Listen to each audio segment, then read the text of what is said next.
So hello, welcome to the video and welcome to Rio de Janeiro's International Airport. It's time to leave this amazing city, and tonight I'm flying on British Airways in business class back home to London.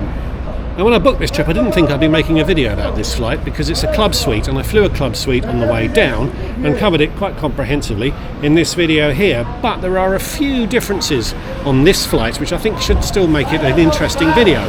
Firstly, the equipment is different. I'm flying back on a 777-200, actually a fairly old one that has recently been retrofitted with the club suite, so it should be quite interesting to see if there's any discernible differences in the seat from being on a different aircraft. I've also chosen to sit in a different part of the cabin to see if the service experience is any different, and I think the food will have been loaded here in Rio, so it'll be interesting to see if there's any difference in the quality of the catering. Plus I get to show you Rio Airport and the lounge facilities here. I'm not holding my breath for a superb experience, but it should still be quite pleasant. So if all of that sounds good, stick around. Hi, I'm Matt and this is Matt's Planet. I aim to entertain, educate and inspire with my travel adventures from planning to execution. I'll show you how you can travel in style for a lot less than you'd think. So subscribe so you can come with me. As is now usual, I got one thing wrong in my intro which will reveal itself later on. And so into the terminal, and as I hadn't been able to print a boarding pass from my hotel, I stopped by the desks to get one, which was a quick and easy process, and the agent was also able to explain where the American Airlines lounge was located, which is the one used by BA and is the only One World facility available. A short walk to the international departures area, and for the fourth time on this trip, the tensor barriers suggested that the queues could be a lot worse than I experienced.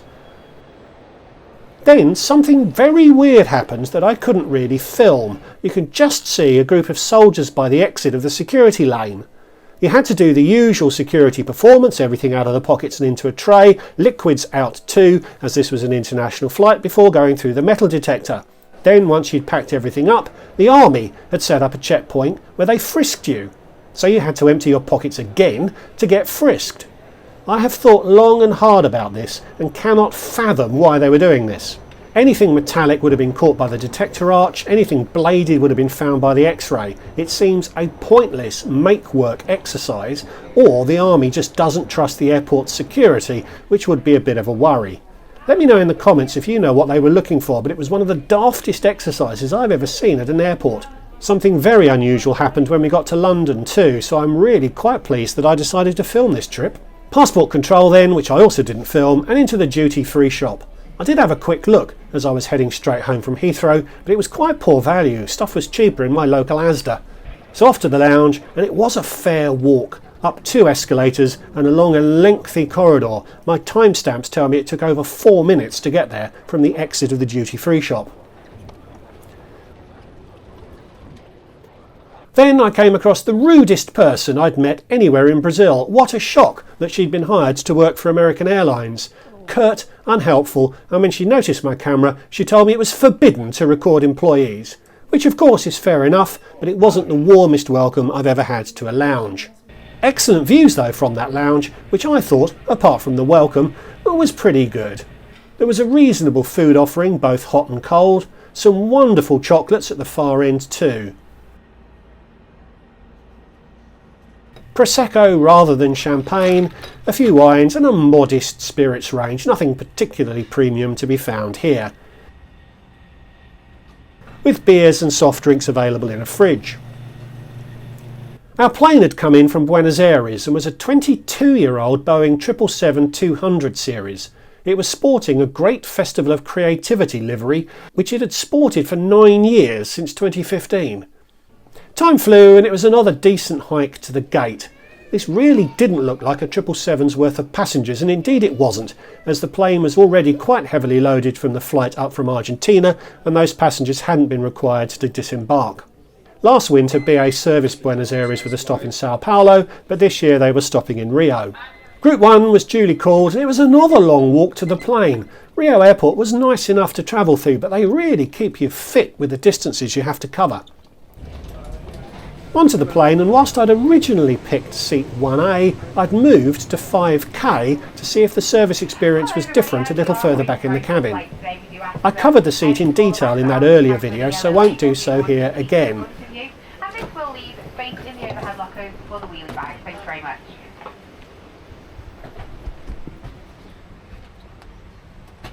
I did film the storage bins though, mainly as they wouldn't readily close. And the crew had neglected to stock the seat with an amenity kit.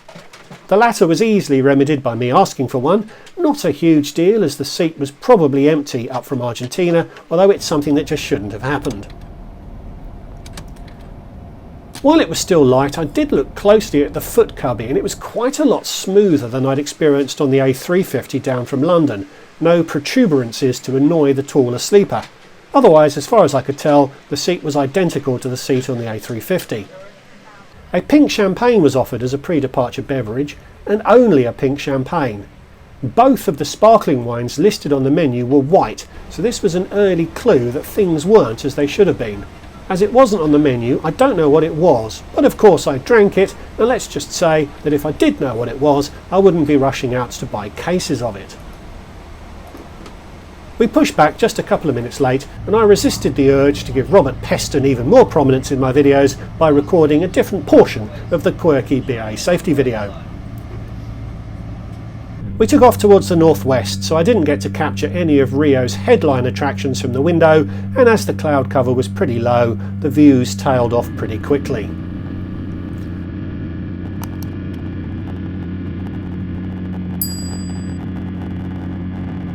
After takeoff, I decided to get the loo review out of the way. Hey, it's an airplane loo.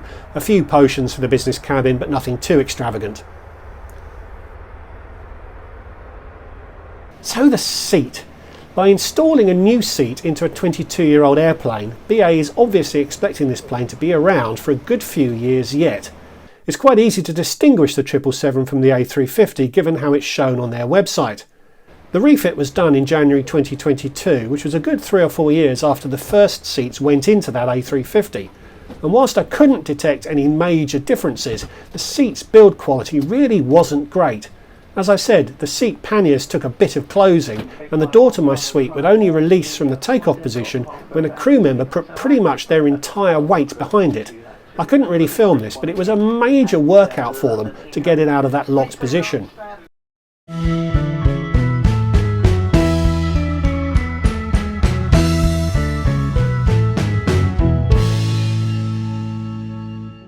Service started with a gin and tonic and nuts served in their own plastic wrapping. As I said in the earlier video, not premium. It turned out that the plane had been provisioned in Argentina, not Brazil. One day I'll get an intro correct, and frankly, it was poor. I went for the prawns to start.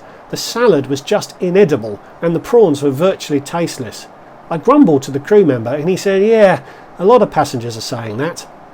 For the main, I went for the herb-crusted beef. Argentina does do beef well, so this was okay, although neither of the red wines on the menu had been loaded. There was just a Chilean Carmenere available, which was really weak and watery and did the beef no favours.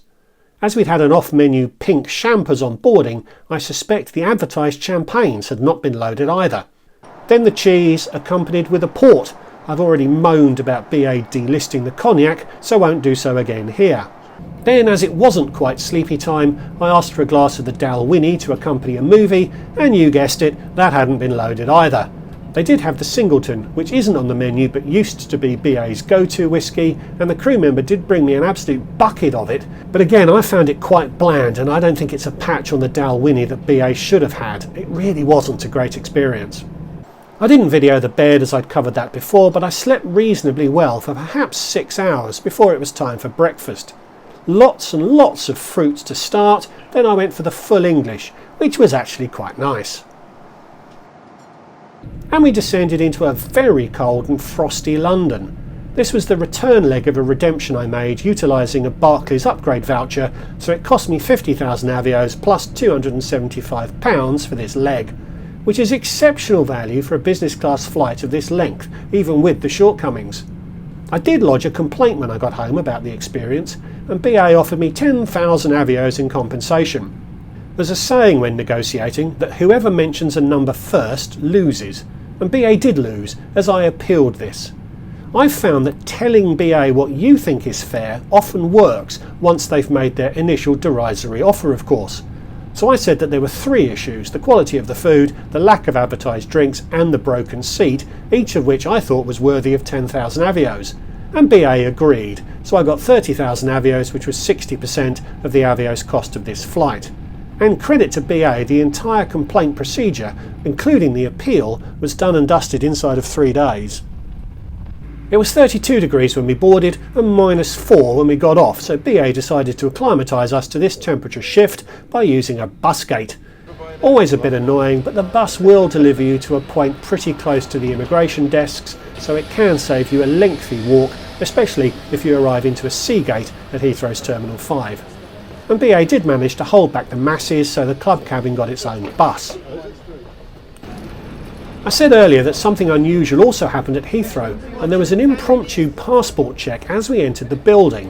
A little easier to speculate on why they were doing this, but I was quickly through and up the escalator to the proper passport check, which was blissfully deserted, and I was very quickly through.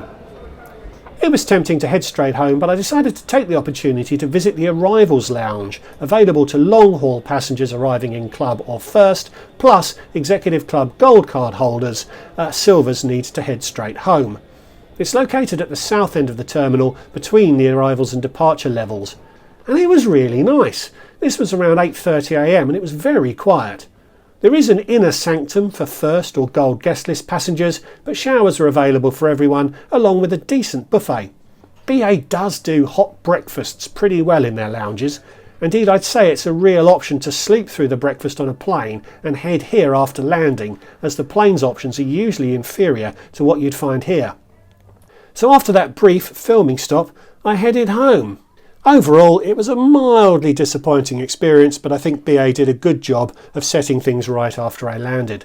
So thanks for watching, I hope you enjoyed it. Like, comment, subscribe, and if you'd like to support what I'm doing more directly, there is a Patreon account, the link in the description below. So thanks again for watching, and I'll see you all in the next one. Goodbye.